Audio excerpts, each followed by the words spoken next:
আসসালামু আলাইকুম প্রিয় দর্শক, আমি আমজাদ এমএসটিভির পক্ষ থেকে সবাইকে সাদর সম্ভাষণ, অভিনন্দন ও ভালোবাসা জানাচ্ছি। আমি একটা বিষয় নিয়ে আজকে আলোচনা করতে চাচ্ছি, একটু সময় দিবেন। আমার বিষয়বস্তু হলো হিজড়া জনগোষ্ঠীকে ট্রাফিক পয়েন্টে কাজে লাগানোর আহ্বান।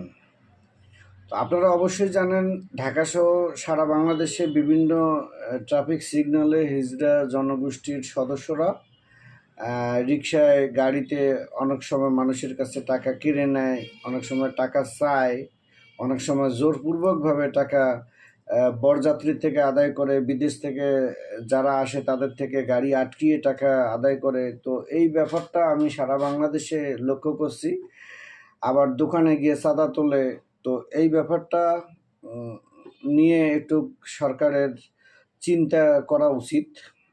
আর অবশ্যই আপনারা জানেন প্রিয় দর্শক, এবারের 2026 সালের এসএসসি পরীক্ষায় রংপুরে হিজড়া জনগোষ্ঠীর সদস্যরা কিন্তু এসএসসি পরীক্ষা দিতেছে। তার মানে আপনাদের চিন্তা করতে হবে যে তাদের মনস্তাত্ত্বিকের একটা বিষয় থাকে। তারা কিন্তু এই সকল কাজ থেকে বেরিয়ে আসার জন্য, অবশ্যই নিজেকে শিক্ষিত করার জন্য, তারা নিজের মান সম্মানের কথা চিন্তা করে কিন্তু তারা শিক্ষিত হতেছে।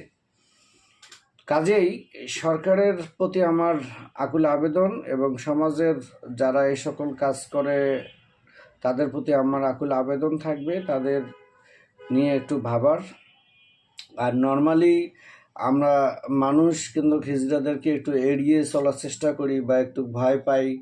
তো কাজেই তাদেরকে যদি প্রশিক্ষিত করে প্রত্যেকটা ট্রাফিক পয়েন্টে, ঢাকাসহ সারা বাংলাদেশ প্রত্যেকটা ট্রাফিক পয়েন্টে যদি নর্মাল পুলিশের পাশাপাশি তাদেরকে একটু দায়িত্ব দেয়া হয় যে যারা সিগন্যাল অমান্য করবে বা সিগন্যাল চলাকালীন সময়ে যে সকল পথচারী সিগন্যাল পার হবে তাদেরকে তারা একটু শায়েস্তা করার জন্য বা একটু অপমান করার জন্য, তাহলে বাংলাদেশের প্রত্যেকটা সিগন্যাল অমান্য করবে না কেউ।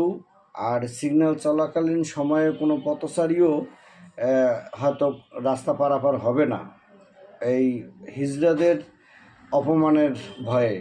কাজেই আমি জোর দাবি জানাচ্ছি, হয়তো আপনারা এই ব্যাপারটা এড়িয়ে যেতে পারেন, কিন্তু আমার মানবিক দিক থেকে আমি চিন্তা করছি তাদের যেহেতু একটা